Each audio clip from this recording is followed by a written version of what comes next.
Welcome, welcome, welcome to session number 3, generating bold requests standing in the. We are so glad for you to join us this evening for the Prosperous Divas Creating a Prosperous Future 2017.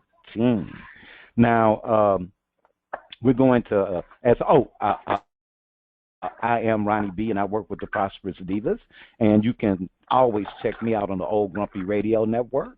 And we're going to go ahead and kick off our session with a little something to get the energy flowing. So let's see what we have tonight.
For many of us, that is how money is occurring. It's stress. 2017 money was stressing you out.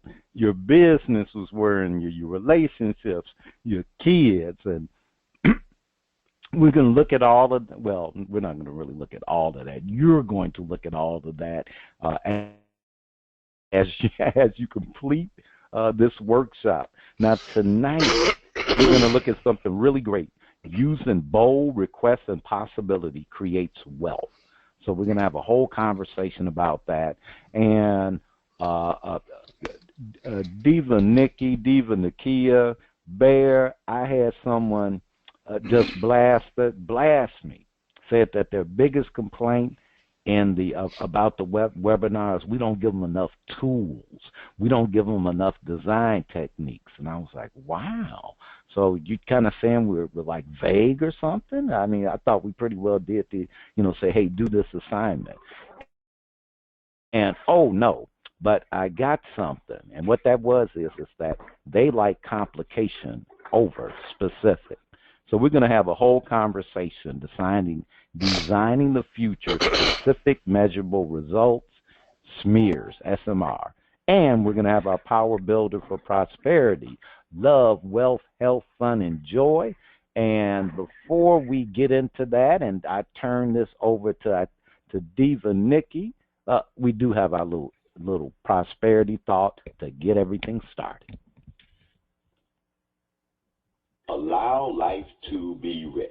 Allow the drama to subside. Allow peace to permeate your presence. Allow hope to have a welcoming home within your heart. Allow fear to fall away, leaving love to take its place. Striving burns you out, and the harder you try, the more difficult it gets. Do whatever you do without waging a personal war against it, and rise to new levels of effectiveness and joy. Allow life to be as it is, and allow yourself to make beauty and greatness with all you find. Allow allow those around you to be who they are and bask in the bright glow of every living presence.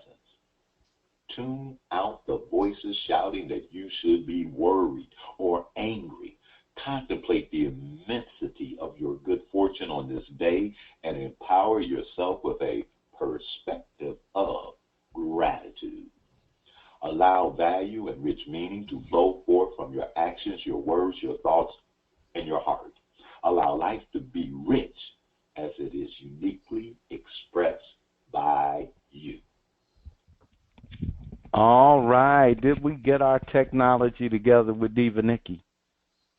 Yes, we did. We're all set over here. Over to you, ma'am. Okay.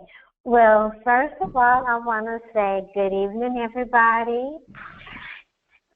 And I want to thank you for joining us for our session 3 of our series, Designing the Future of 2017. If this is your first session, we thank you for participating. We guarantee you will get value and the conversation will be perfect. Now, I don't do this alone. I have one of our top course leaders with us, Mr. Bear Gordon. Everybody, let's welcome Bear. You there, Bear? I am. Welcome. Go Bear, go Bear. Chicago Bear. With you. That is awesome. Great. It's great to have you back with us. Okay. So last session, we had an inquiry focusing on the future that is already in our listening and speaking. And tonight, what we're going to do is, oh my goodness, hold on a second. Yeah, here.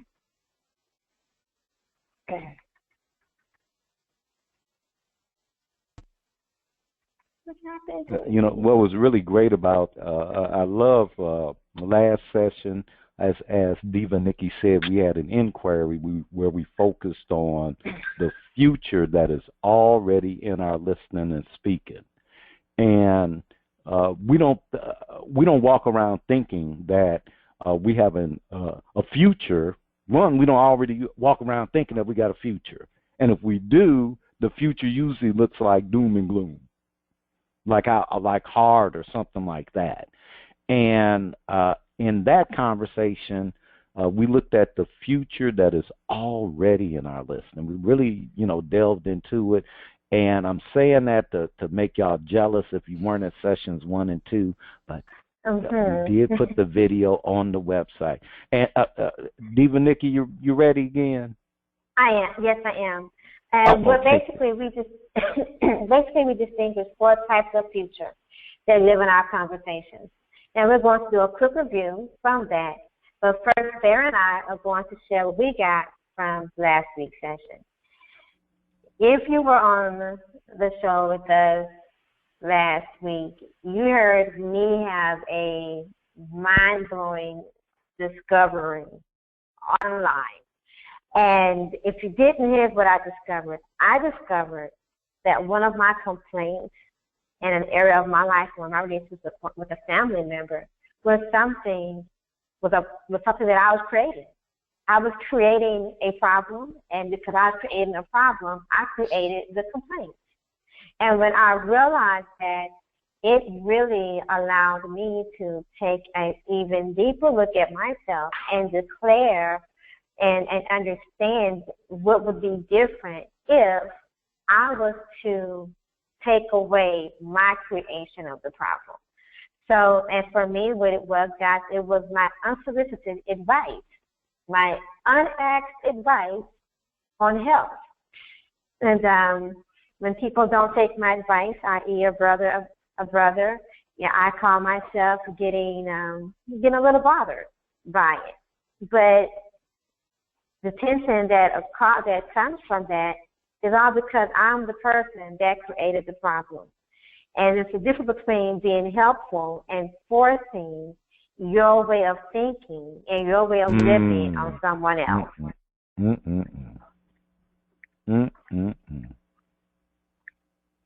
Oh, well, end the seminar for the night.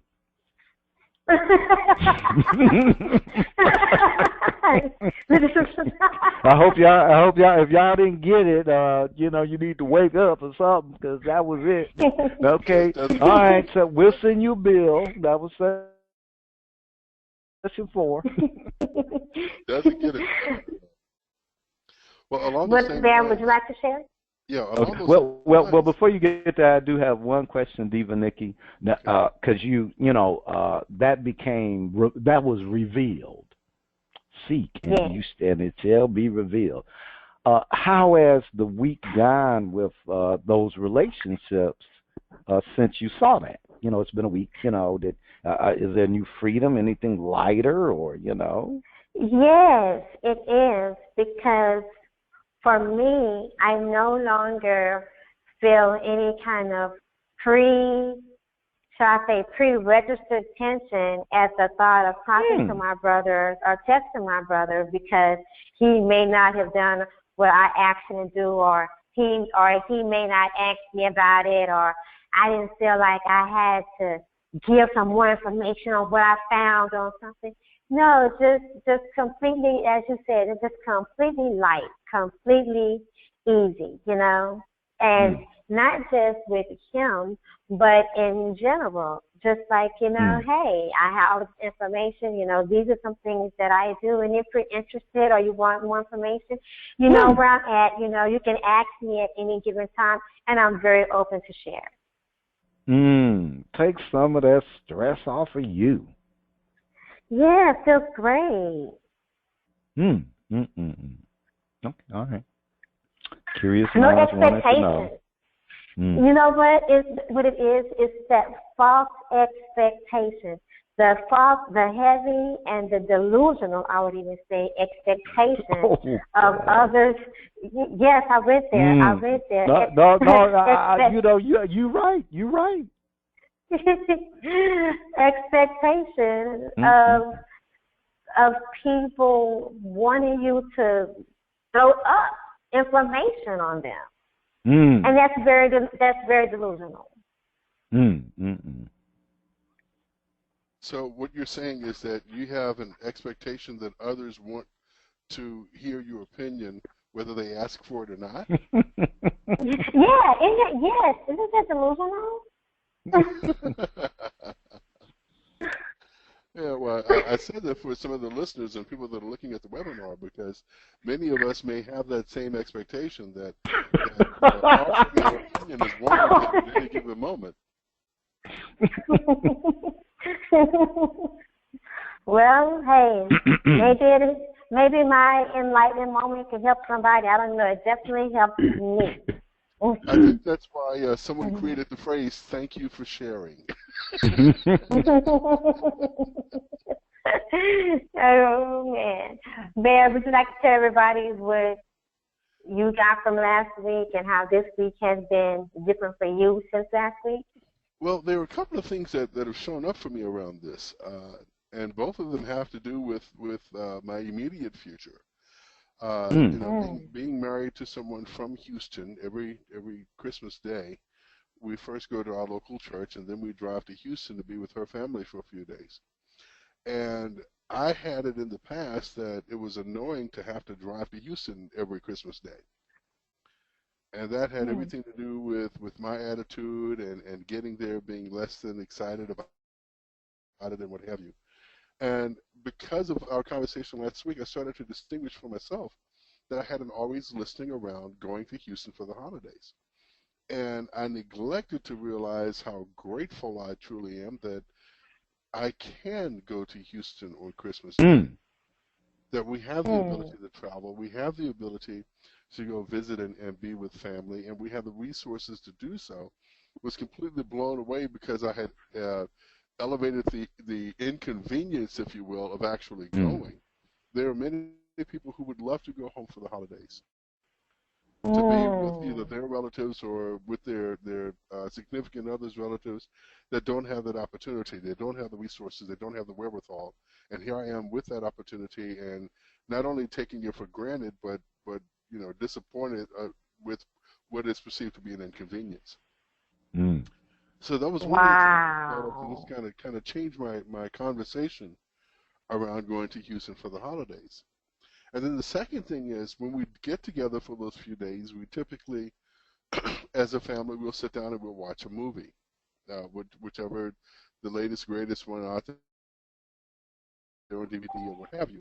And the members of the family that engage in the movie at such a level that they talk to and about the movie while it's going on. Right. Now, there are several ways that you can look at this. The first way that pops up is the annoyance. Because I'm sitting there trying to watch the movie, I'm trying to hear the dialogue, and there's dialogue going on in the room, which is like really frustrating because my experience has been that I see just enough of the movie that it wouldn't be as much fun to see it a second time. Oh. But not enough of the movie to really catch all that was going on. And really getting frustrated about that, and I took on a whole new listing about it. The way that people enjoy the movie is the way that people enjoy the movie. And they don't have to enjoy the movie the way I say they should enjoy the movie, even the way I enjoy the movie. So one of the things that I'm committed to doing is I'm going to find out what movie we're going to see, and I'm going to watch it before we go. Oh. Wow, so you have a strategy now. Yeah. Yeah, so I have the opportunity to look at and enjoy the movie the way that I want to enjoy the movie, and then have the experience of sharing their enjoyment of the movie the way they want to enjoy the movie. Wow, man. Oh, man. Hey, I think we could really close it down. Like if you.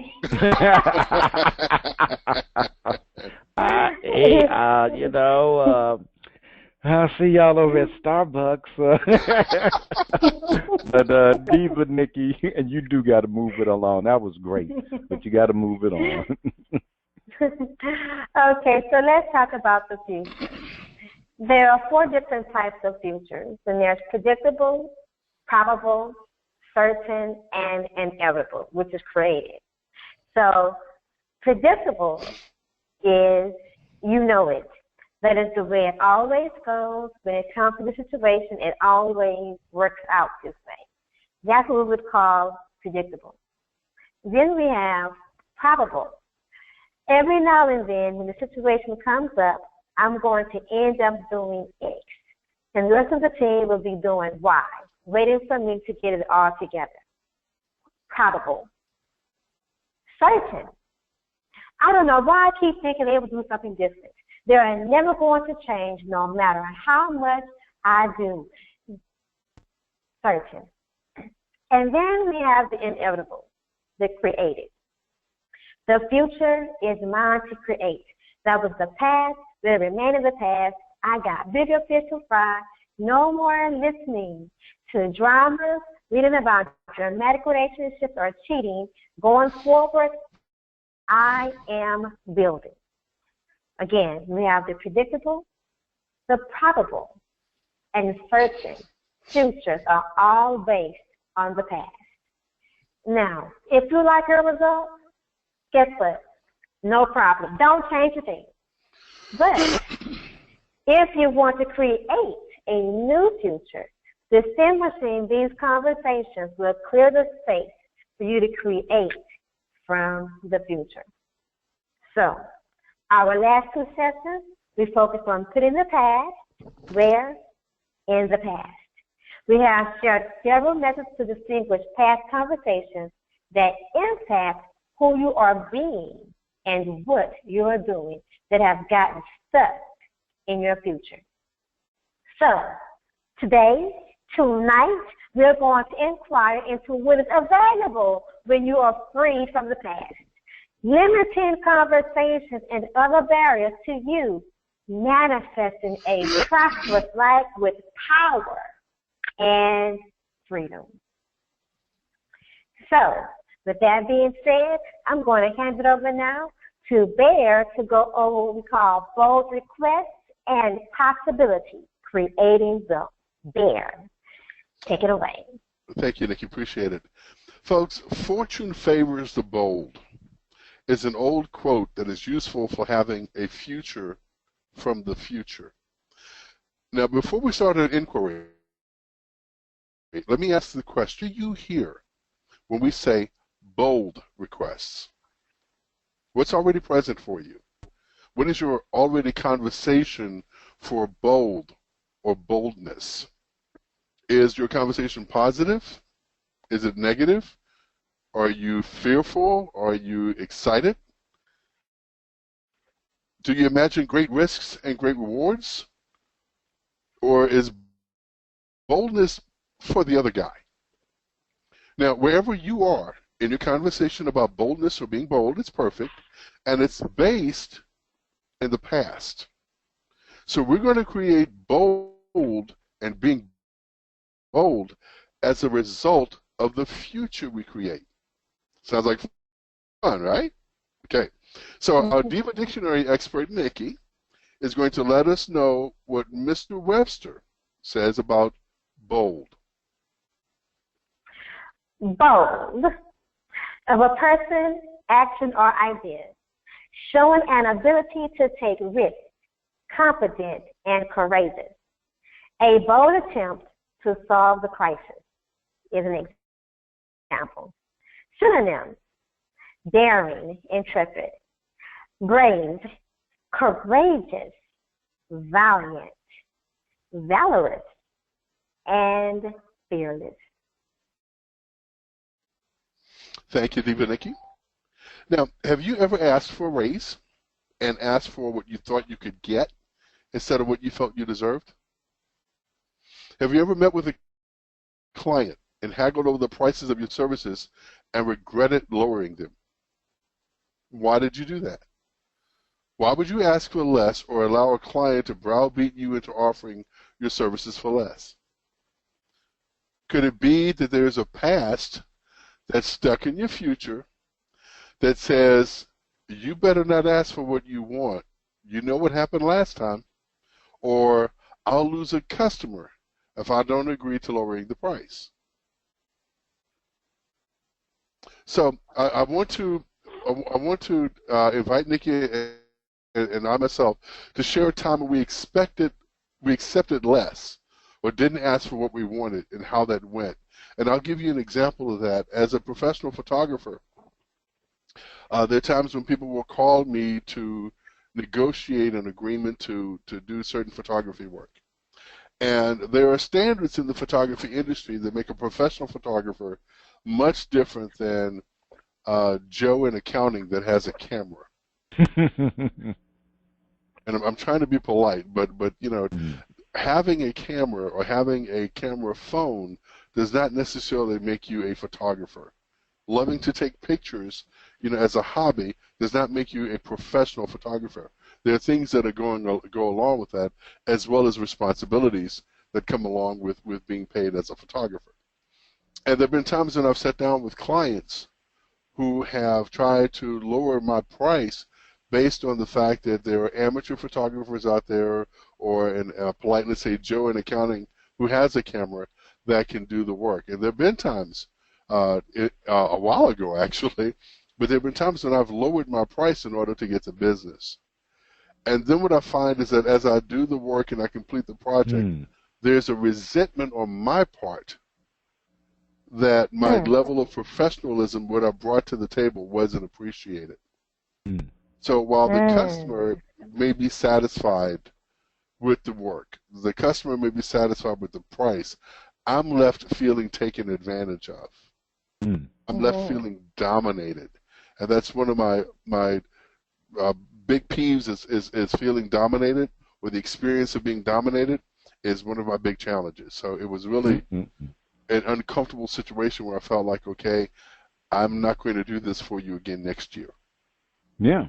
Yeah, you leave feeling like a sucker. Yeah. I just feel used. Wow. Got it. Well, you know, for me, guys, I'm going to go way, way back. And something that stood out to me when I was reflecting on this was when I was in high school and I decided I wanted to go into the military. Well, I went into the Army. I went and took the test, and after testing, they gave me a job. They said I qualified for the supply specialist to work in the supply room, doing like clerical work and stuff. And I accepted that when in turn I believe that I actually could have, if I wasn't being so determined, I guess I would say, or even stubborn to change, I could have actually declined that and retook the test to get something that I felt would be better for me and not just accepting what they were handing over to me.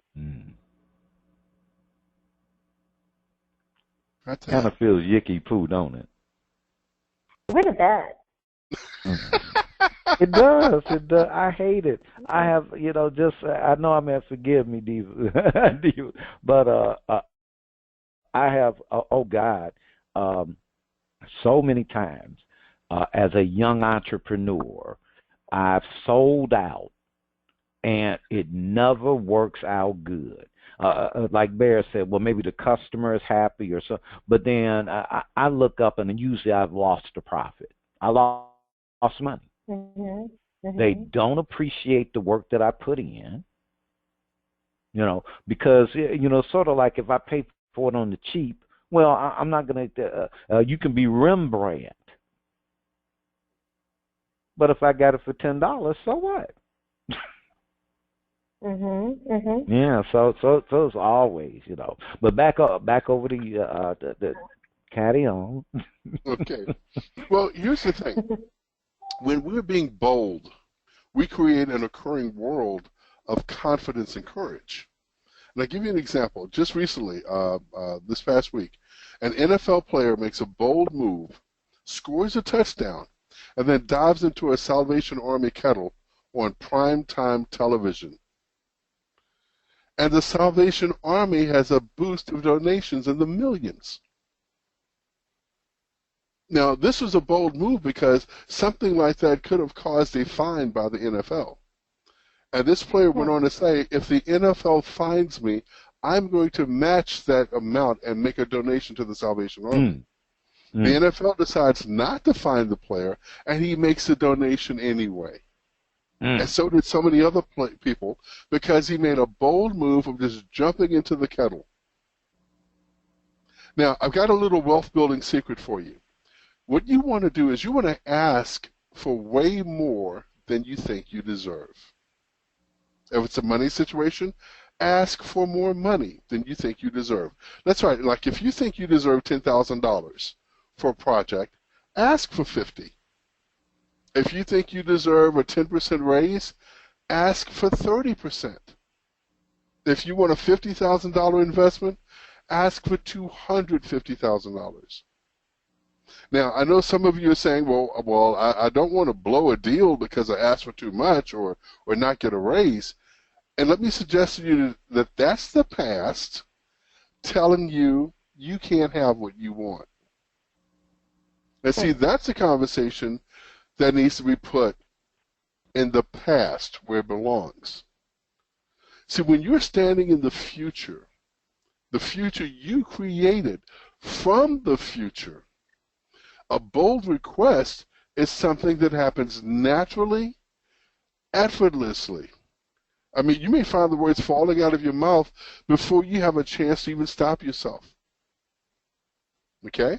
So we want to share a time that we made a bold request and the results were amazing or at least surprising. Ronnie and Nikki, do you guys want to start with that?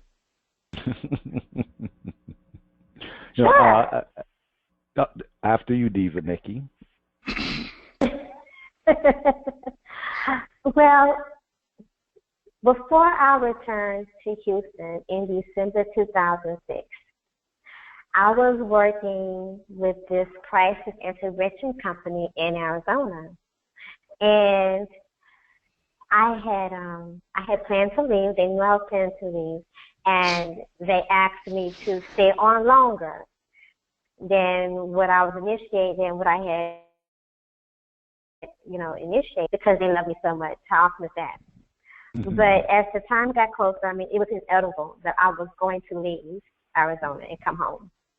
Mm-hmm. I asked them if they would keep me on as a on-call person, if they would keep me on their records as an employee and allow me to come back to Arizona periodically to still work and earn income from them. And mind you, this is also,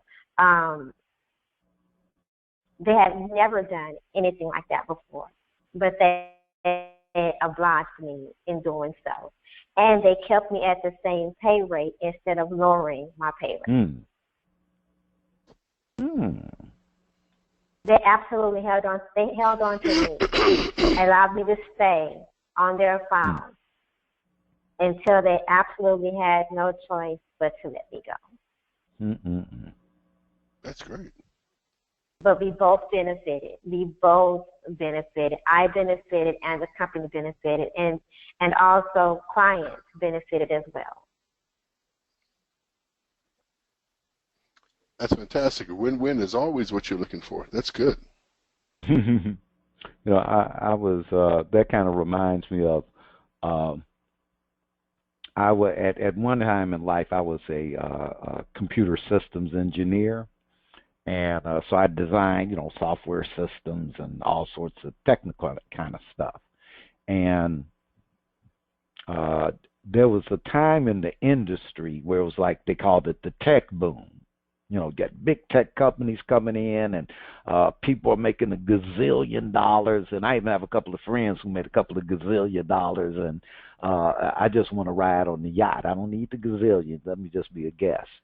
But I get a contract to work at a new company. Mm-hmm. And I'm like, okay, wow, I'm excited. I'm going to this new company and everything. And I had read how people would actually have the company give them a sign-in bonus to start work. And I'm at the time I was a younger black guy from Chicago. That ain't my way. I grew up on the south side of Chicago. I did not hang out with President Obama. I was with some other folks, okay? That's why I have friends like Spitface and Old School on some of them programs that all grew up here. I was on that other school, okay? You got to go to the but and I remember the company's like, well, Ronnie, you got the technical skills, we got the hot position and blah blah blah, and we're gonna pay you X dollars. And I said, well, you know what? I want a $5,000 upfront signing bonus. And the guy looked at me and he's like, well, wait. Now we got this all set up and everything. I said, man, well, look, this is a top-notch position. Y'all are making X amount of dollars. And, hey, other people get that. Now, at the time, just to tell you, it wasn't like I was risking employment. The demand was good, but I never asked for. They really did. Like give me a great contract, but I wanted that bonus. And he said, "Well, look, I don't know if we can do that." I said, "Okay, all right, got it." Well, I went home, but by the time I got home, there was a message on my phone: "Please report for work Monday. You can pick up the check Friday." And there you go. You can pick up the check Friday. Now I'm going to share just this one little part where a little bit of different spin, okay? And it's the part of where we were talking about ask for a raise and how you asked for less than you thought that you deserved because you wanted to get something. I've been there where it's like, well, man, I really think I should get $5 more an hour, whatever, or $2 or whatever. But hey, I don't want them to box me out or whatever. and I got my dream job. As far as like in the world of being technical, I got my dream job. I mean, this was a company I was able to create, develop stuff, and travel. I got to go to Brazil. Got they I'm like, wow. I mean, it was just great. And I remember the day, I went and interviewed, and they were like, we really like you. Come on down. We're gonna, settle the job offer. And they're like, okay, here's your benefits, here's our package. And they said, okay, now how much is it going to take you? Well, I had been strategizing like how much to ask. And I said, okay, well, at the time I was making pretty good money. So I said, well, hey, look, if I could get 10 or 15,000 more a year, that'd be fantastic. But if I can get, if I can get 7,000, like 10, 15 was fantastic. 7,000, I would have been happy. $7,000 more than what I was making, I would have been happy. So, so the guy, and he's from Brazil, and he looks me in the face and he says, "Okay, how much?" And I say 100,000. Now, I'm saying that because my strategy is, well, if I say something really ridiculous, we'll all laugh. Oh, well, we ain't paying you that kind of money. And then when I say the figure that's like between 7,000 and 15,000 more than I was already making, hey, we could kind of negotiate. Before I could blink, he said, "Deal." And I'm like, at that point, I knew I could not ask for any more money. So then I was like, but I want to have 4 weeks vacation, and I'm trying to, negotiate other stuff at this moment, But my intention was not that. And, I get that there was a boldness there, and it would be irresponsible not to own the intention. But I'll say at the time, I did not own the intention to be bold. Mm-hmm. Yeah, because of the strategizing. Back over to you, good folks. Mayor? Right. Yeah, you got to continue.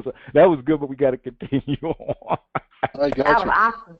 Well, I'm going to turn it over to Diva Nikki. She's got a bold exercise for us, and it will help us to get started in making bold requests. So, Diva Nikki? Yes, okay. So this is our prosperity exercise on bold requests. In our exercise, we're going to give you practice and places to look for opportunities to make those bold requests. Yay, you. Okay, no, yay, us. So, select one category: money or employment, romance, health, relationships. Write one issue involving a person, group, or team where you have been putting up with something you don't like or want, resisting trying to change, or you have given up on it ever happening, or you simply complain about it persistently. Write the reasons or excuses you use to justify accepting less or not asking for what you want. Take a few minutes to work on this. Bear and I will share where we are with the exercise because we are doing the work too, and we're all in this together. So take a few seconds, a few minutes to do that, and we're going to share. Let me see. Bear, are you ready to share anything yet? Well, actually, I am. And okay, take it away. The area that I would work in is like money or employment, and it coincides with what I was talking about previously. There is one client that I have that I do an event for every year, and most of the time, the type of event that I do, there is an event fee or a contract fee that goes with it. And I've been working with this client for so long that I am hesitant to suggest that they pay a fee for fear that, well, I use the word fear, but concern that they will either say no or they'll find another photographer. And it is a good event, but I also feel like it's time to come up to industry standards in requesting a contract fee for the work that I do. And I'm not asking for what I want in respect to that. So even though I do the event and I acquiesce that everything's okay, the reality is I feel like I deserve and have earned the right to have more. Wow. Well. Okay, that was a good one, and I can relate to that myself. Been there, done that, and still there a little bit. I chose the area of health, and for me, is a health. For those who don't know, I'm a veteran, and I am a combat veteran. So I am able to receive treatment from the VA hospital for my medical issues and things of that nature. But I had been reluctant to really address the issue of PTSD. And really fight for a long time, for some of my other benefits. But for a while, I used the excuse of the anxiety that comes with it. And if you ever had anyone, if you know a veteran that's ever had to deal with going to the VA hospitals and things, I'm pretty sure you've heard some of the complaints about it being, full of tension and just not easy, pretty much sort of, pretty much aggravating. But I am not receiving the benefits and the help that I need because of it. So what I am willing to do, or what I must do, is be more okay, we don't want to fix it yet. Oh, don't want to fix it yet? Oh, I'm ready to fix it. Yeah, I got it.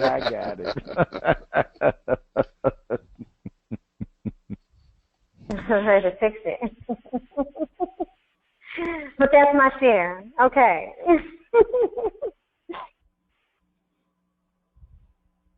Oh, you want to continue with the instructions? Oh, yeah. I'm sorry. I got lost in my own moment there. So, okay. So next, everybody, you create a bold request that will make a powerful difference and leave you empowered. And list who you need to be. Who do you need to be to make the request? And while we do that... well, let me give you a little bit of clarity. But I like what you added, that who you need to be to make the request. But also, and that might have been poor production writing, who you would need to make the request of. Oh. Right. So you want to make, so that was, okay, so we'll blame the writers and the production team, and we'll beat them with wet noodles.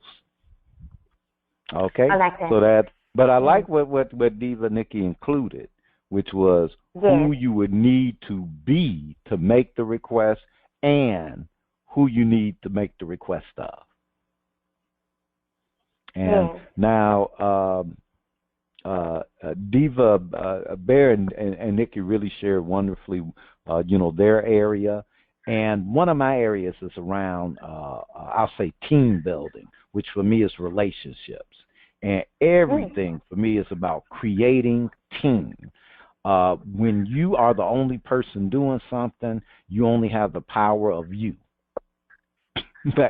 And you might be awesome and you may be powerful. But if someone else has a team, they can outproduce you. That's just how it goes. Plus, it distributes the load where people aren't, stressed because it distributes that. And there will be stresses and there'll be all of that. But it's around team. And one of the things is that you have to have talent in areas that are better than you. You can't have talent where for every skill you got, you're better than everybody else. You got to have talent that they're bringing something, and that's been challenging, putting a team together, especially for like what we're producing with Prosperous Divas, that has the right mixture of talent. And I've kind of been like, I'll get around to it. I need to get everything perfected before I can start, saying, hey, look, come join the team or expand. And one of the things that I see is that who I would need to be to make the bold request that would be powerful and make a difference is being bold. I would be being someone who is being bold, which is like that earlier definition, courageous, and I'll say trusting in my own power and trusting the good that we're creating. We are creating, like, hey, we want people to be prosperous. We want people to, in whatever they are doing. So now, like Bear and Diva Nikki, they're multipreneur people. They have many, they have different channels of income. I just want to grow up and be like them. And we want our programs we're not saying, come join our program. No, what we're saying is take our program, take our webinars, and blow up your program, whatever that is, So, but I see the bold request is to make the request to be on the team, and who I need to make that request of are leaders in the industry. That's the who, leaders in the industry. Now, because for that mixture, got to have some leaders in the industry hanging out being prosperous divas. Come on, Oprah. That's right. So, yeah, and that would be bold. And, there are local leaders who are in the industry. There are local, regional, whatever, but connecting with those and making that bold request. Hey, this is what we're doing. Come on. Well, that's awesome. Bear, you want to go ahead and share who you need to be or who you need to make your request from and your request, or do you want me to go on and share mine? Well, using that same example that I was talking about before, it's just simply time to make the request and just have confidence that the value that I brought to that particular event will stand on its own merit. And not trying to sound arrogant here, but there have been times when I've had clients who have decided to try something different on a subsequent year, only to call me back and say, our clientele enjoyed you so much that they want you to come back. It's a competitive industry, a very competitive industry. And if when you're bringing something unique to the table, then that uniqueness has value. So what there is for me to do is just to simply make the request. It's not an unreasonable request in the least, and it's one of those cases where I'm not even asking for more than what I think I deserve. We're just simply asking for what is considered the industry standard, and that they come up to that. And if they're not willing, they're not willing. That means that I'm available to some other client. And it restores the integrity. Absolutely. It'll give me that peace of mind that when the event is done, when my work is complete, that I have valued myself. And there have absolutely been times, and this may land odd to some people, but there have been times when it's better not to work at all than less than your value. Preach, brother, preach. I have to agree. Yeah, I have to throw this example in. At one point, I was a professional recruiter, And I was being trained by someone who had great experience in the industry. And she said to me one day, here's the day when you know you are a recruiter. When you're talking to a client, they want to renegotiate your fees. You decline not having anything on the books, meaning not expecting anything to be or any deal to be completed in the immediate future, and you still turn down a request to decline your fees for future business. That's when you know you're committed to what you're doing, and you're committed to receiving compensation for the value that you bring. I've never forgotten that. I agree 100%. Well, for me, of course, you probably have guessed that I am going to make my bold request and be more assertive in the VA and of the VA. So I have given my life, I have given my service to the world, to the United States, by being a veteran, by being a soldier. So it's not like what I'm asking for and what I need is not realistic, and that it's not a benefit or undeserving. So there it is. I'm making my bold request, my fight, my assertiveness, and what I expect to gain from that is the benefits, but better overall health.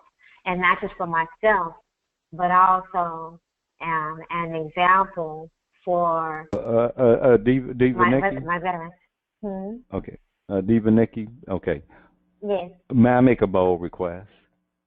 You may, of course. Okay, my bold request, Diva Nikki, is that you make a request of someone who you trust, okay? That you'll do what you say. Oh, accountability. Because I suspect this is an issue you've been working on for a while, so it's no mystery what the solution is, okay? Right. And if the solution was you doing something, you would have handled it. But we do know that you're a person that operates from your word. So if you make a bold request of someone to hold you to your word, to contact the VA, no nonsense, because the VA ain't doing nothing. They just there. But you. So my bold request is that you make a bold request to someone you trust and love who will hold you to your word, that you will cut out the nonsense and hit up the VA. Do you accept? I'm gonna do it. I accept the bold request, and I raise it one by making that done tonight. That'll be done. All right. Yes. Okay. All right. Okay. Well, carry on with the instructions. Well, after doing that, actually, guess what? We are ready for a prosperity break. No, we're not. So, we're not. No, we're not. Well, maybe I am. I can get that you are. Okay. Now, this is what we want you to do here. We want you to create a list of current projects and how much you are asking to do the work. Okay? So we're not displaying this information because some of you people are snoozers, so now you're going to have to listen. Create a list of current projects and how much you're asking to do the work. Instead of a project, it could be the price of your services or products. If you're looking for a raise or a higher paying job, use that. Now, next to each, write the reasons you chose the price you are charging or asking for. Write all the reasons. Well, this is the industry standard. This is what Joe made.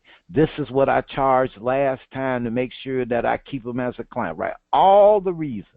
And then write and if it's a raise, this is why I deserve the raise. This is what I feel they should pay me. This is why. Just write them all down.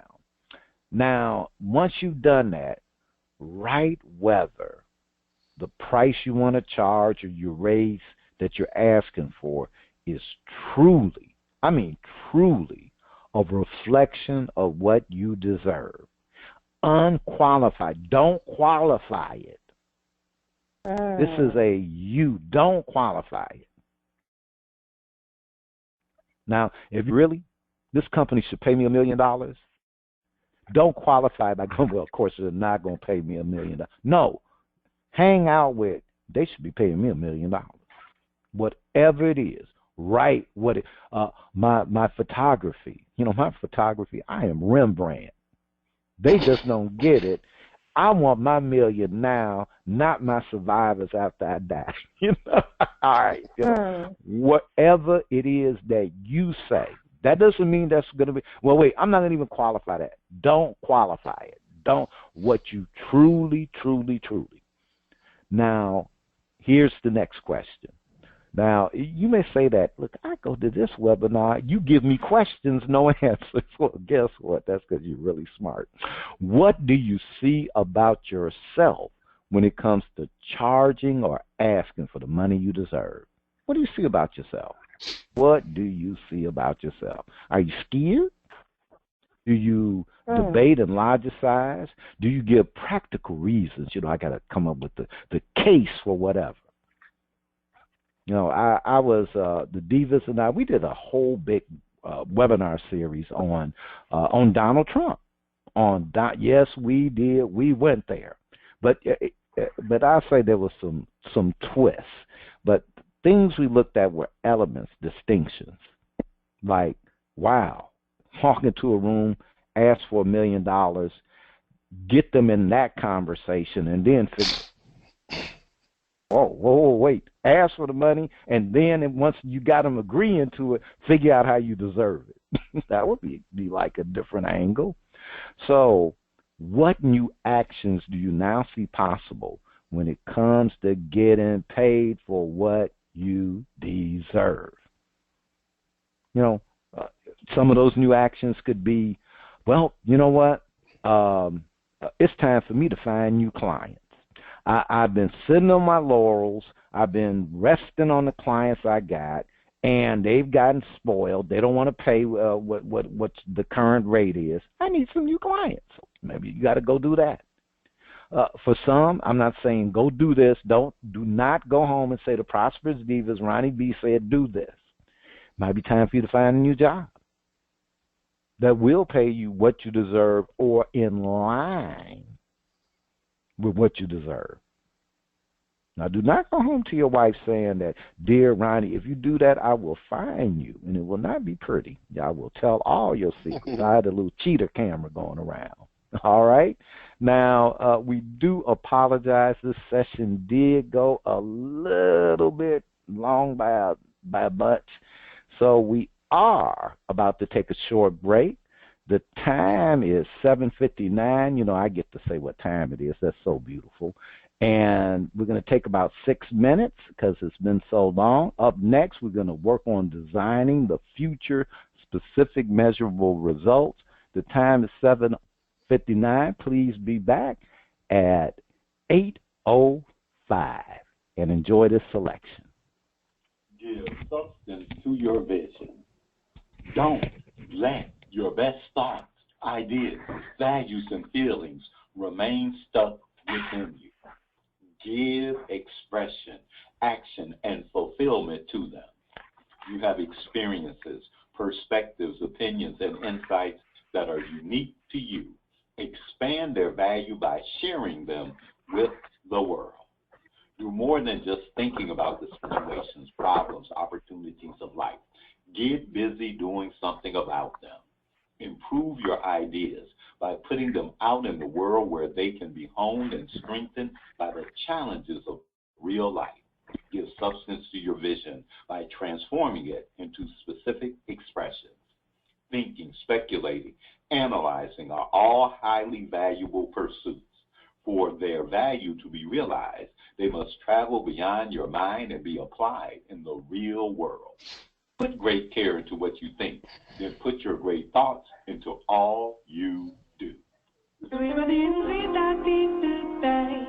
sweet reasons without these to stay. I have no reason to ever lie to you. You are the reason I live the life I do. So give me one reason I shouldn't catch you, 'cause you can't wait for life to. You can't wait forever, 'cause I would do anything for you. I would do anything for you. I'll be your faithful. I'll be your faithful. I would do anything for you. I would do anything for you. I'll be your faithful. I'll be your faithful. Please take my hand. It's open wide. I have no weapon. I come to you unarmed with no distraction. No talisman, no charm. Answer me one question, please. And do not be alarmed. Do you trust my intentions? 'Cause it don't mean you no harm. 'Cause I would do anything for you. I would do anything for you. I'll be your faithful. I'll be your faithful. I would do anything for you. I would do anything for you. I'll be your faithful. I'll be your faithful. Take my hand, so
All right. We're about to start in just 1 minute here. I don't want to. I said 8:05, so we'll give you the another 10 seconds here. If you're just joining the webinar for tonight, you have been participating in the Prosperous Divas, Creating the Future from the Future 2017. And tonight we've been focusing in on all sorts of good topics. But right now, we're looking at designing from the future, specific measurable results, or what we call, well, I like to call, I'm trying to get them to adopt it, what we call smears. Now, before we kick off the segment and let Mr. Bear take over, we do have a prosperous thought. Listen up. Embrace the inconvenience. Life doesn't happen only after you neatly tidy everything up. Life happens all the time, in the moment that is now. You can't just put off your enjoyment, put off your actions, and put off living your values until conditions are ideal. Now is the time to enjoy, to get work done, and to give focus and substance to those things that matter most. So what if it's not perfect, or if it's complicated, confusing, or inconvenient? This is your opportunity to live and to make progress. So take full advantage of it. You won't ever get all the questions answered and all the loose ends tied up. However, there is much you can accomplish when you decide to go ahead no matter what. If something is inconvenient, then embrace the inconvenience and resolve to make good come out of it. Be okay with things not being perfect, and you'll be able to get much more done. Under any circumstance, at any time, is a time that you can use to make the world better. Take life as it comes and give it your best. All right. Nice thought to kick us off, Brother Bear. All right.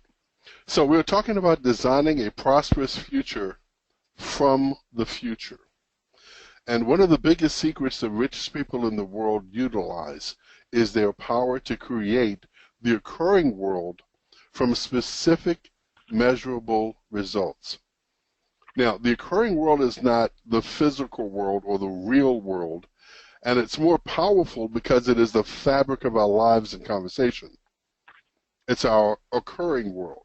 It's our experience of life, experience from our conversations for and about life. So in this segment, we're going to have an inquiry into the occurring world and specific measurable results. So let's talk about the occurring world. If the occurring world is strange or difficult, then everyone is going to experience a level of strangeness or difficulty. You know, you have the right products or service, yet getting the sale seems mysterious or unnecessarily challenging. You may even notice your sales or your cash flow is declining. And that's because the occurring world is strange or difficult. But if the occurring world is one of generosity, passion, and service, everyone's going to experience freedom, ease, and power. So there's a natural willingness for your prospects, your clients, people to listen to your views. And you attract sales and wealth consistently in a fun, surprising, easy, simple way. So often we're doing the work to build our prosperity, or we manifest our desires, and the results occur as elusive. And I've got a perfect example going through my head right now.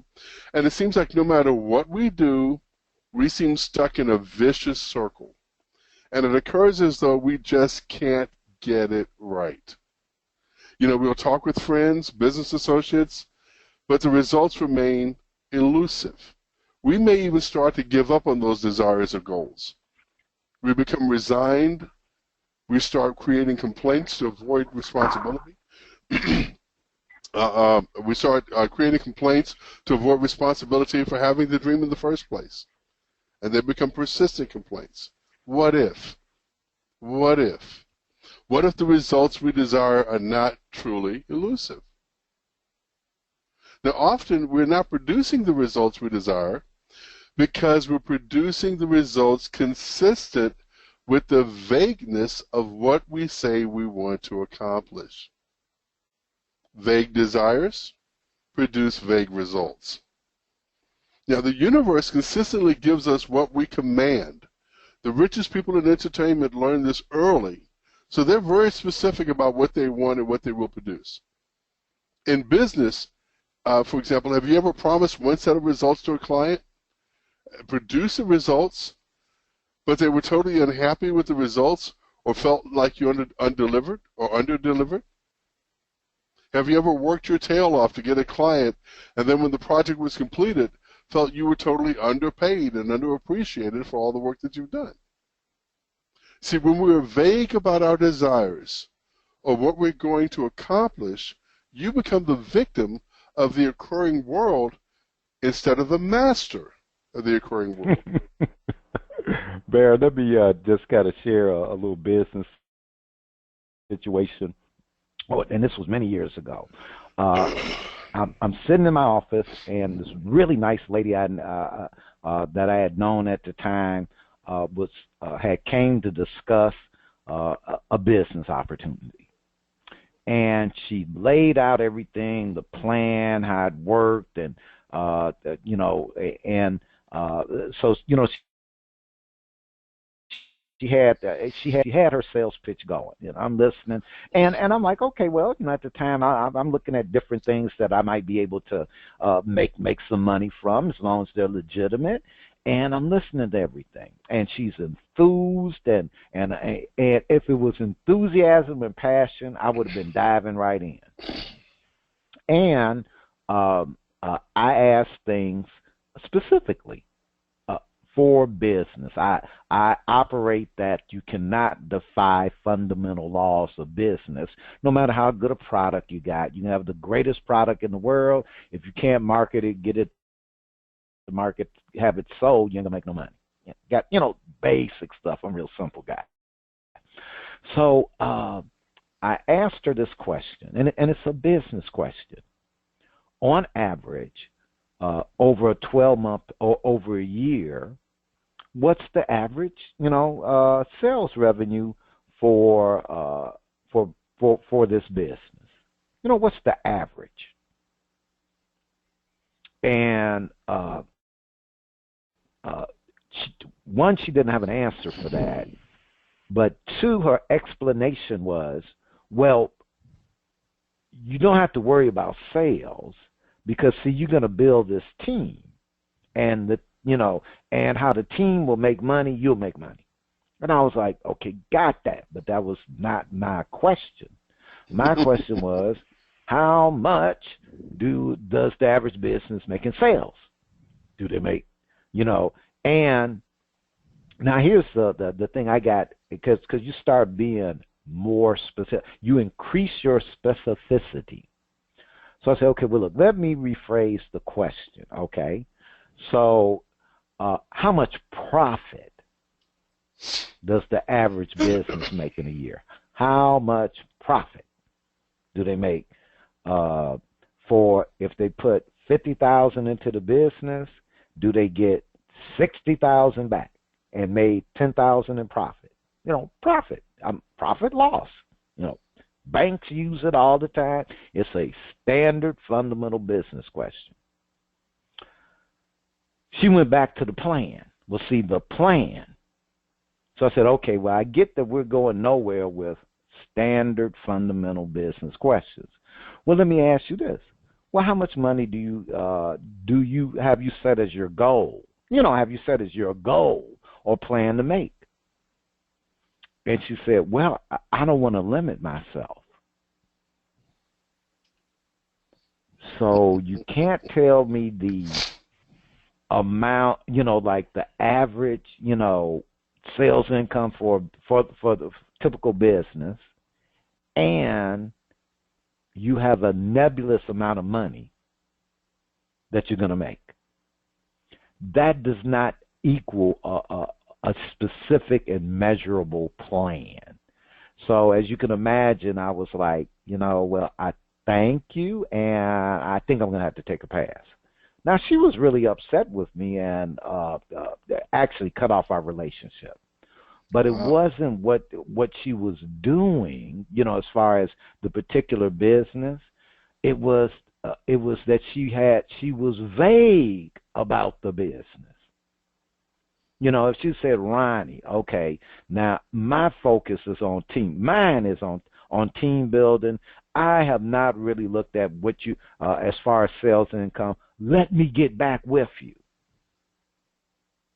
Well, okay, I could have got that. Well, okay, hey, you're going to get the answer to that question, But that means you're listening to me as opposed to listening to, are you telling me the right stuff?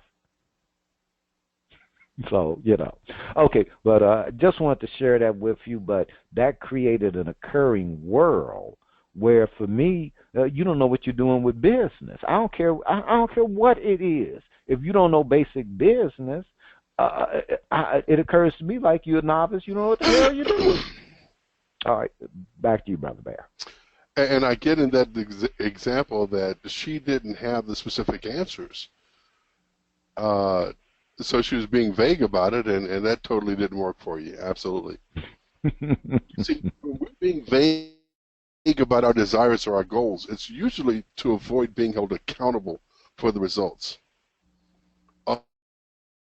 Oh, and this is so for what's going on right now. You know, the new year is coming along, and everyone wants to say, I want to lose weight. I want to make more money. I want to get more organized. But when you say, how much weight do you want to lose? How much more money do you want to make? What will being organized look like to you? People usually don't come up with a specific answer because they don't want to be held accountable for generating those results. You know, we want to be right, so we're vague to avoid being wrong. And the problem is being vague inherently creates bad results. So you got this vicious circle going on. You know, making more than last year could be $1. $1 more. Well, you made more than last year. But what was it that you specifically wanted? And it may seem like we're being specific, but we're not. And then that allows for the creation of a world that hasn't occurred, that we're victims at the mercy of the world out there. Like we're not responsible. Okay? When we're vague and we allow others to be vague, it creates an occurring world of lack, want, fear, confusion, and even mistrust. And then simple tasks become hard. Molehills become mountains. So when we're talking about producing specific, measurable results, the result is a finite absolute. For example, the goal is to make a lot of money. That's vague. The goal is to make $1 million. That's specific, and that's finite. You'll also see that the result is measurable. Okay? The goal is to make as much money as we can possibly make. That's vague. It's not measurable. The goal is to make $1 million. That's specific, and it's measurable. You'll also see that the result has a time limit, a buy-win, if you will. So, again, the vague one, the goal is to make a lot of money this year. Well, that's 12 months. That's 365 days. The goal is to make $1 million by the fourth quarter of the specific year. Now we're talking specific, we're talking measurable. So what we want to do is create specific measurable results for all the actions that need to be completed for your specific desire to be fulfilled. And we're also suggesting that you have someone that you trust to be your committed listener. You will share what you want to accomplish, including your specific measurable results, and then promise to them that you will take the actions exactly the way Ronnie B was interacting with Diva Nikki earlier. Okay? And if you fail, the world doesn't come to an end. You just make a new promise. You know, they're not to provide coaching or sympathy. They're to provide powerful listening so that you can hear yourself. All right? So let's go into a prosperity exercise. Write the following categories down. Again, money or employment, romance, health, relationships. Now, you're standing in the future, January 1st, 2018. You're looking back at what you manifested or created in those areas. Write, what does life look like in those areas? And let your mind run wild with this. What did you really want that you did receive? Where are you living? The place, the type of accommodation. What are you spending your days doing? Who are you spending your time with? Family? Friends? Partner? Children? What are you planning to achieve for 2018 after all of your accomplishments in 2017? What do you feel like? Are you peaceful? Are you happy? You fit? You're healthy? Yeah, you're energetic. Okay, so the next step in designing is to select an item from one of your categories. Go ahead and do that.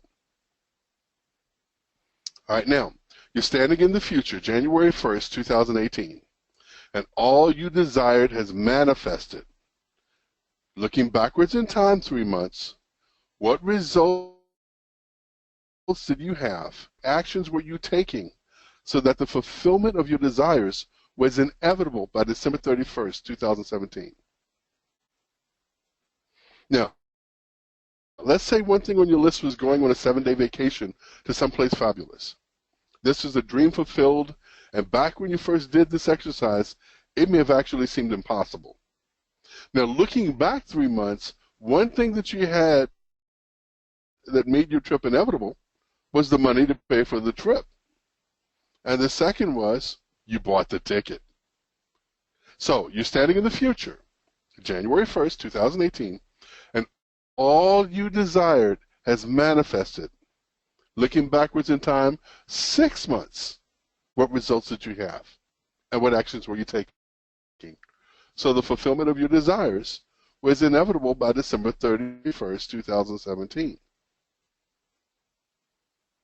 And I hope that you guys can see through this exercise that you're creating your future from your future. And you'll probably notice that a lot of the issues and complaints and constraints of the past simply don't exist. Let's do it again. You're standing in the future, January 1st, 2018. All your desires have manifested. Looking backwards in time, 9 months. What results did you have? What actions were you taking? So the fulfillment of your desire was inevitable by December 31st, 2017. And one more time. Standing in the future, January 1st, 2018. All your desires have manifested. Now you're looking back in time 12 months, 1 year. What results did you have? What actions were you taking? So the fulfillment of your desires was inevitable by December 31st, 2017. And I want you to repeat this process for all of your categories and desires using the structure of specific measurable results. So for the next week, we want you to keep working the exercise, revise it, add to it, play with it, enjoy it. And in our finale, next session, we're going to have an inquiry that will give you even more power with creating from the future. Is there anything pressing? Then get out your diary, plan some time, do some things, tell someone, create some support and accountability, and let's do the work. Now, the exercise is fun to do with someone else because it motivates and supports one another. So I want you to share, we're going to do a share of like what we see so far in this webinar. And I'm going to go first with this. Reading and looking at this exercise, the first thing that I think about is losing weight. The predictable future in losing weight is the same thing that it would be in the past. You know, you're going to say that you're going to lose weight, you're joining the gym, or let me make it personal. I'll say that I'm going to lose weight. I may or may not join the gym. I may or may not jump on the elliptical machine, and I'm going to be committed to it until that favorite dessert or that opportunity to go out to dinner at my favorite restaurant with my favorite unhealthy food shows up, and then I'm going to acquiesce. I'm going to take sugar completely out of my diet, and then there's going to be that glass of sweet iced tea that takes me spiraling back into the sugar mode. But when I'm standing in the future of January 1st, 2018, I don't have any consideration for sugar. I don't have any consideration for bad foods. I'm standing there January 1st, 2018, imagining what I look like, imagining what I feel like, imagining my level of energy, my level of activity, my level of alertness, and then I'm looking back. So what would I have to do by September 1st, 2017 to have January 1st, 2018 look the way it looks. And then I'm starting to think of a goal weight of September that will have January actually happen. I'm starting to think about levels of exercise and different programs I may be a part of, or systems that I may have put in place that keeps me physically active, so that January 1st, 2018 is inevitable. But now, looking back 6 months, what would it look like July 1st? What would I have to be doing on July 1st? What would I have to be doing on April 1st? And what would I have to be doing on January 1st, 2017 to assure my persistent and consistent effort towards specific measurable results that's going to have January 1st, 2018 be the victory, be what I say it's going to be finally. And none of that has any concern or consideration for what my experiences have been in the past.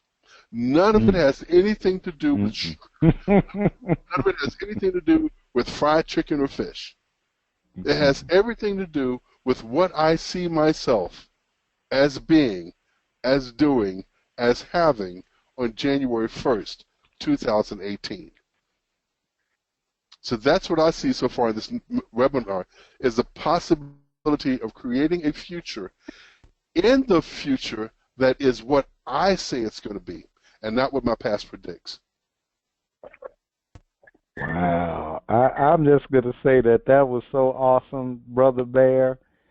I think we're going to leave that on because, also we're running out of time, so we got to move to the next section. But that was just and the one thing, and just really as a comment, and it's been my experience, because I'm in the webinar too.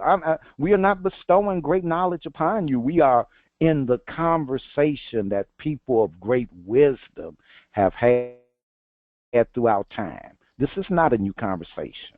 This is conversations that great minds have had through eternity. And I was in the future with you. I mean, I was when you speak the future, people become enrolled. They're attracted to that. I'm like, I saw Bear all svelte and all cut, and had his guns out, and I'm like, man, Bear, I'm glad you married. I didn't need no competition, brother. And so when you're sharing that future, people start seeing it. But they start seeing it for themselves. Now, and like I said, I'm going to quit talking because we do got to move on. Bear, continue, please. Well, I'm going to turn it over to Diva Nikki, and she's going to lead us into the break. I am? Okay. Well, No, just kidding. All right, so everybody, we are going into our prosperity break. The time is now 8:29, and since we ran over, it's going to be a short break. So we shall resume back at 8:34. It's 8:29, and we'll come back at 8:34. Get the job done. Sure, the task might be mundane, frustrating, difficult, inconvenient, yet you have nothing to gain by fighting against it. Complaining and feeling sorry for yourself will produce no real benefit. Skip all that wasted time and energy. Get the job done and move on ahead. If you feel like avoiding the work altogether, that's understandable. So feel that feeling, understand it, then let it go completely and get to work. If you feel like giving up, stopping, making excuses, let those feelings go too.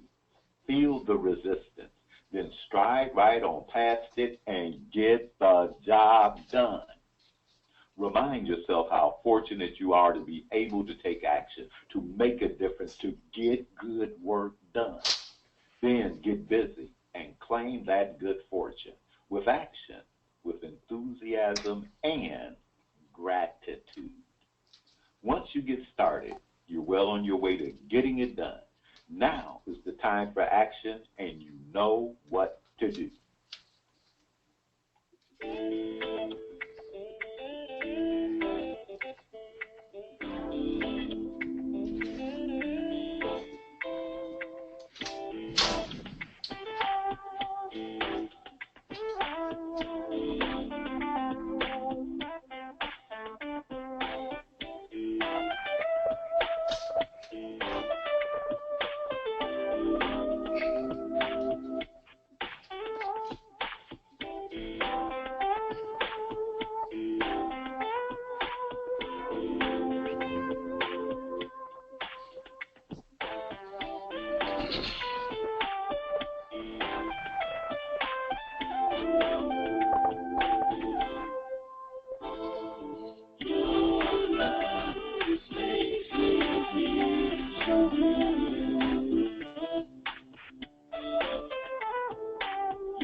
Welcome back. Welcome back. And if you're just joining us for the webinar, you just missed some awesome.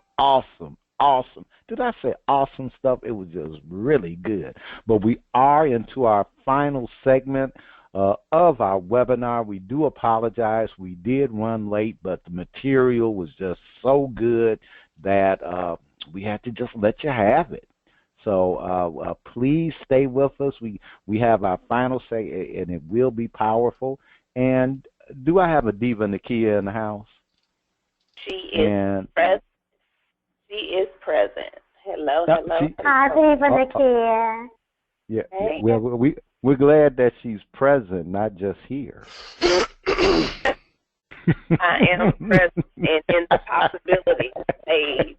I am considering possibilities and looking at how I see my 2017, my September, and how I'm going to strategize to get there, and looking at all of the opportunities and possibilities in order for me to arrive in my present state of success.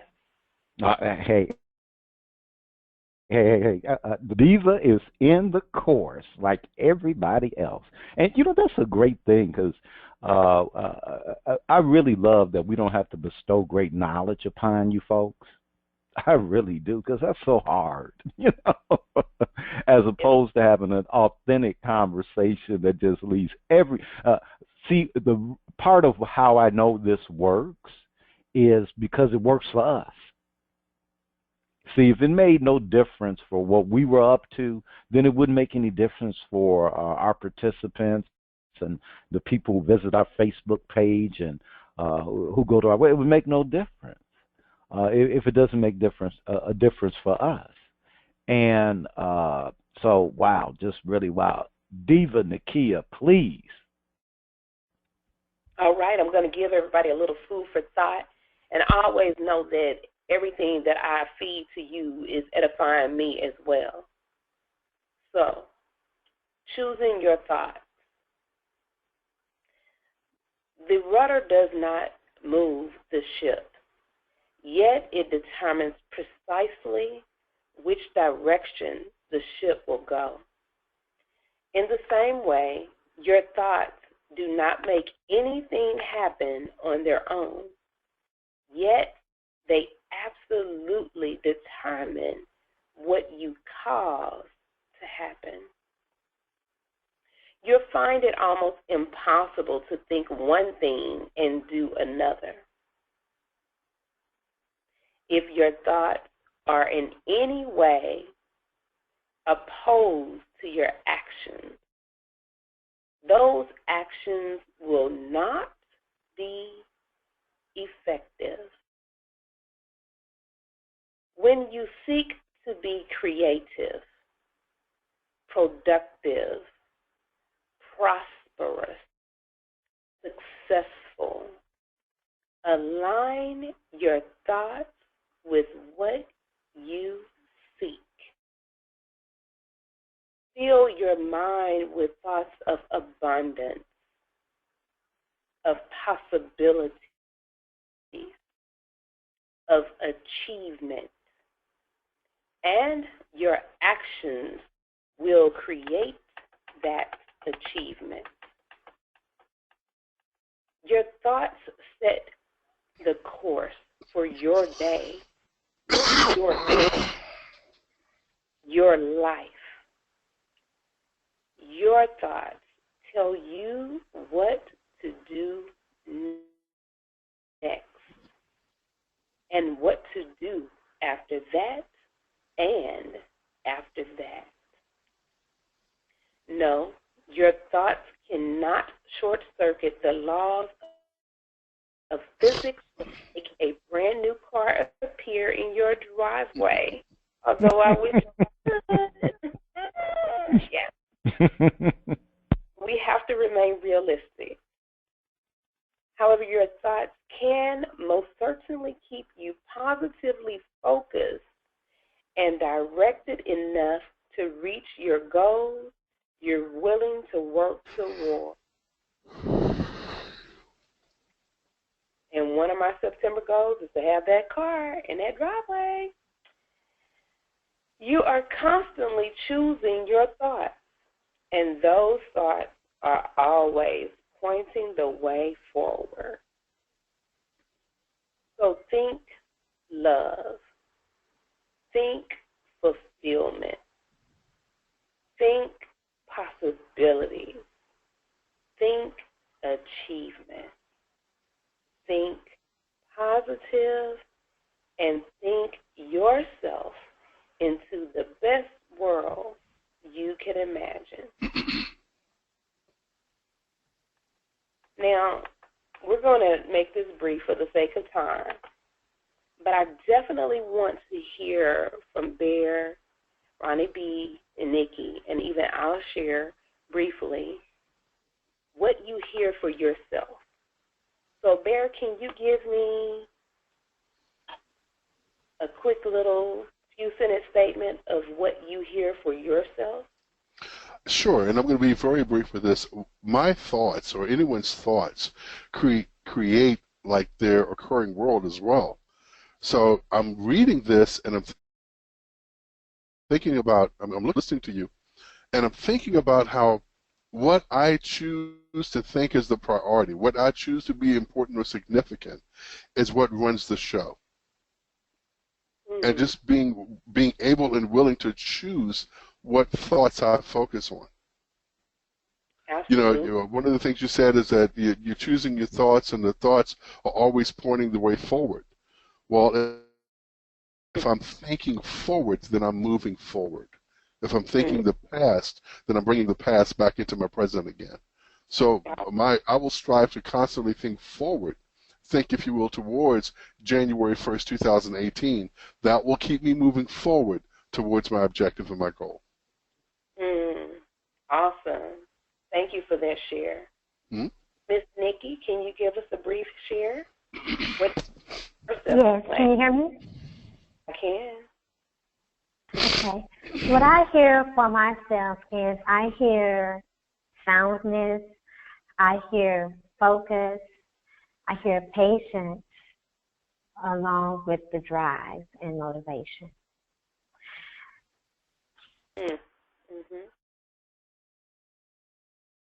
Okay. Thank you, Nikki, for that share. Ronnie B., would you care to bless us with a brief share of what you see? What do you hear for yourself? I love what it was this one line in there that was really standing out for me. Your thoughts set the course for your day, your year, your life. They set the course, and you get to choose. You are not the victim of your thoughts. You get to choose your thoughts. And you know, and really, it's just like day and night. You can choose to look in the mirror and say, I am glorious. I am beautiful. I am powerful. I am just a money magnet. I am desirable. You can choose that. You can choose that. And don't qualify it. Just choose it. Thank you for your share. Oh, what I choose for myself, what I hear for myself, is taking that action and making those choices and bringing that past into the present and keeping my focus and staying realistic and writing down a new plan. Not the New Year's resolution that nobody keeps, but the new plan of action that I see for myself in order to accomplish the many tasks that are necessary in order to attain the ultimate goal and goals that I desire. Thank you for sharing, everyone. And I hope that you share what you hear for yourself with others as well. You know, one thing I want to put in, and this is a little plug for the next session, we're going to actually give you a way for you to have everything you want, and all you have to do is have conversations. Everything you want, everything you ever wanted, you ever desired, because the ultimate power is the power of your word. There is no world without your word. And we're going to have a conversation so that all that stress, all that stuff you got to do and all of that, you will boil down to conversation. Thank you, Ronnie. So let's do the work now that you know you've got the power. You got the power. Dun, dun, dun. All right, y'all. Where the music? You got the. All right, I'm sorry. Go ahead, Diva. Paper in hand. I'm sorry. List the following categories: love, wealth, health, fun, and joy. Each category, write 3 things you love about your life specific to these categories. 3 things. Next to each item, standing in the future January 1st, 2018, answer these questions. And these questions are powerful if you do the work. You do it right, y'all. Who was I being that I created new results in this area, and I love my life even more than in 2016? What action was I taking based on who I was being that had the results manifest?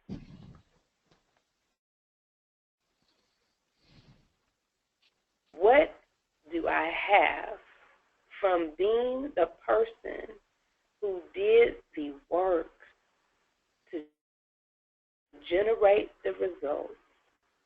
That's that word, action. What possibility do I see for myself and my life in 2018? Select a category and something you want to accomplish in 7 days using the structure of SMRS, specific, measurable results. For the next 7 days, share what you have created and what you are accomplishing in the webinar.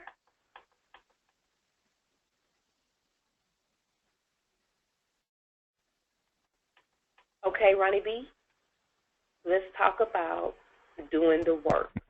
Oh, our favorite subject. Okay. Here, I got something I'm going to offer the participants for doing the work. Now, we told you don't critique the work. Don't, Diva Nakia, analyzing the work is a bad thing. Would you agree? I would agree. See, Diva Nakia, no, analyzing the work is not the same as doing the work. Discussing the work is not the same as doing the work. You know, this is really simple. Well, I'm not going to say it's simple work. It's simply laid out, but it requires something a lot of y'all have forgot how to do, which is think. Think. And you're not going to get this in one fell swoop. And many of you are addicted to snap. I used to say that to my sister. You think that you're still on Bewitched, where she twinkles the nose and it mysteriously happens. And no, you have to do the work. You have to put the energy into it. And the work you have to put into this is thinking. See, a lot of you are good at doing. You're not a human doing machine. You are human beings. So the work is designed to work on who you're being. So do the work, please. Please do the work. And Diva Nakia, get these good folks on. All right. I think everybody got the point. Thank you very much, Ronnie B. Let's focus on what we're going to be doing in our next session, which will be Thursday, December 29th, session number 4, Designing a Prosperous Future, the finale. So also look to be checking out my seminars from incarceration to prosperity, freedom, and joy. These series are dynamic, and you can register on my website, appointedtimeforyou.com, at any time. Check there frequently and see what it is that you can find out. And always feel free to reach out. More information about workshops and seminars Visit us at prosperousdivas.com. You know we always have something going on, different shows, different avenues that will appeal your mind and appease your thoughts. Tonight's Prosperous Divas are Nakia Franklin, the Empress of Faith, myself, appointedtimeforyou.com, Mrs. Nikki Taplin, my diva over there with BizSolutions.com, Mr. Bear Gordon at BearGordon.com, and, of course, Ronnie B. Prosperous Divas, prosperity is a mindset that can be created by anyone. Blessings, y'all. Happy holiday. Hey, what's going on, world? It's your boy, Mr. Rob Atchison. The title of the piece I'm going to do for you today is called She. I hope you enjoy it. She's a large part of my happiness, a small part of my pain, the one who drives me crazy, yes, but yet keeps me sane. She's the one who cries my tears whenever I'm ashamed. And she is her own person, but at times we are the same. She knows what's on my mind when I don't even speak. She provides me with strength whenever I am weak. She knows that I am flawed, but accepts me for me. Well, she sometimes tries to change me, but mostly lets me be. And we are clearly made from one another. The Bible calls us when flesh, so we're made from each other. So when she's not around, an imbalance occurs because most of my emotions are wrapped up in hers. See, she is my prayer warrior when I'm being afflicted. She is my motivation when I need to be lifted. She's the reason I strive, I push, I grind. And there are no duplicates or replicas to find because she is an individual, the only of her kind. Only one model made, and I'm glad that she's mine. She's like a breath of fresh air when I'm slipping away. And there aren't enough words or actions I can display that can sum up a love or begin to convey how she makes me feel at the end of the day. And pressure tries to separate us, but it isn't strong enough. Because I have plans to be with her forever, and even forever isn't long enough. And sometimes I feel we take for granted what it is we got, like when we make love and our bodies say what words cannot. So to me, she's imperfectly perfect. So every argument or disagreement is perfectly worth it. She's the mother of my child, the reason why I smile, the reason I've matured and switched up my style. She makes me better. And I'm just glad that God would even let her be a part of my life, because I was not aware that man could take angels to wife. See, she is my best friend, the one I've let in to know me. And every day she shows me I make the right decision. Now, we may not always agree, and sometimes we have head-on collisions, but I wouldn't trade it for anything in this world. There's nothing you can give me or ever unfurl that will make me open up my hand to relinquish my pearl, because she is my girl. Thank you.